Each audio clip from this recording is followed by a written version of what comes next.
मिलाने वाली रेखा को M1 अनुपात M2 में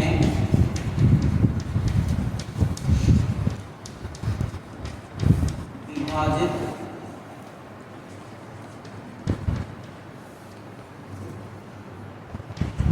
करते। ठीक है, हमें उस बिंदु के निर्देशांक ज्ञात करने हैं जो इन दोनों बिंदुओं को मिलाने वाली रेखा को इस अनुपात में विभाजित करेगा या करेगा। ठीक है, हमने माना कि दो बिंदुओं को मिलाने वाली रेखा ये, ठीक है, इस बिंदु के निर्देशांक है x1 y1 और इस बिंदु के निर्देशांक है x2 y1। ठीक है, अब तीसरा एक बिंदु होगा, तो यहाँ पे विभाजन दो प्रकार के होते हैं, एक अंतः विभाजन होता है, एक बाह्य विभाजन।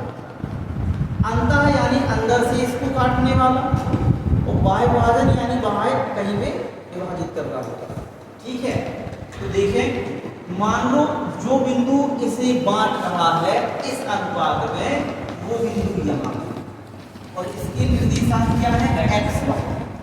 ठीक है, और इस भुजा को किस अनुपात में बांट रहा है M1 और M। तो फॉर्मूला क्या बनेगी, सूत्र क्या बनेगा, ध्यान दें। पहला, अंतः विभाजन जब होगा तो x बराबर होगा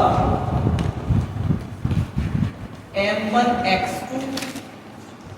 ठीक है, अगर हम m को 1 लेंगे तो ये 2 वाला होगा, अगर हम x को 1 वाला लेते तो m 2 वाला होता, ये एक दूसरे के उल्टे होंगे। तो m1 x2 plus m2 x1 upon m1 plus m। आगे बात समझ में? ऐसे ही y बराबर बनेगा तो m1 y2 plus m2 y1 upon m1 plus m। ये x और y के मान निकालने के लिए फॉर्मूला। अब इसी में जब दूसरा हम कहेंगे बाह्य विभाजन, जब बाह्य विभाजन का फॉर्मूला आएगा तो कुछ नहीं होना है, इन फॉर्मूलों में प्लस की जगह क्या हो जाना है, माइनस। फॉर्मूले जो के त्यों रहेंगे, सिर्फ प्लस की जगह क्या हो जाएगा, माइनस। यानी x बराबर होगा m1 x2 minus m2 x1 upon m1 minus m।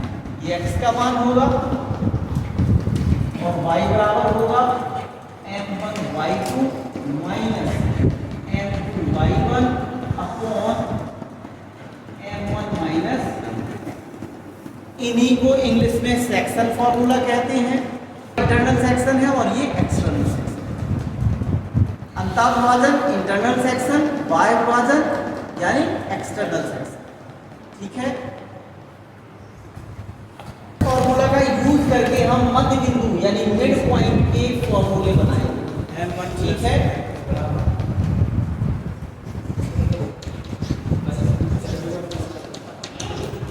Mid point यानी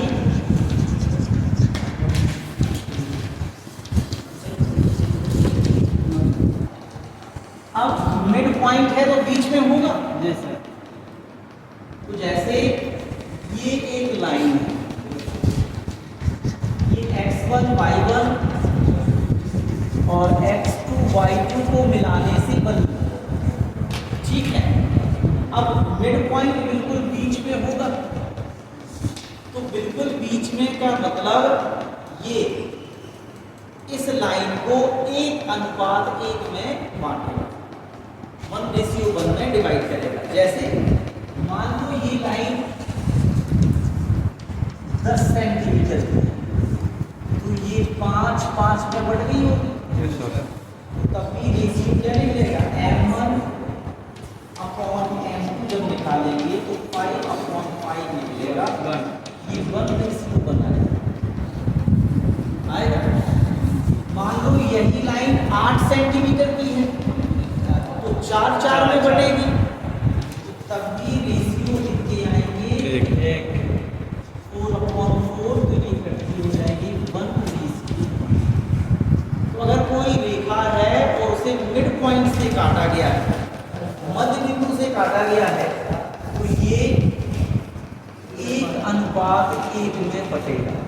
तो ये आपका m1 हो गया, ये आपका m2 हो गया। अब हमें इस बिंदु के निर्देशांक निकालने हैं, तो फॉर्मूला क्या बन जाएगा, देखें सेक्शन फॉर्मूले की मदद से ही निकाल रहे हैं। सेक्शन फॉर्मूला क्या था, x बराबर m1x2 plus m2x1 upon m1 plus m। x बराबर m1 की जगह कितना रख देंगे, 1, और x2 तो x2 ही है, m2 की जगह भी 1, और x1 कितना है, x1, और यहाँ भी m1 प्लस m 1 x बराबर क्या आ गया, ये आ गया x2 प्लस x1 अपॉन 2, यही आया।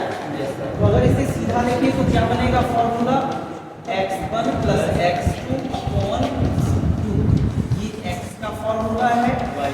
तो सिमिलर ऐसे ही y बराबर क्या हो जाएगा, y1 प्लस y2 अपॉन, तो ये आपके मिड पॉइंट के फॉर्मूले हैं। आपको इतने डिटेल में नहीं लगाना है, क्वेश्चंस में अप्लाई करना है। क्वेश्चन में सीधा अप्लाई करेंगे कि मिड पॉइंट जहां पे यूज हुआ है, तो फॉर्मूला क्या लिख देंगे, x बराबर x1 plus x2 upon 2, y बराबर y1 प्लस y2 अपॉन 2।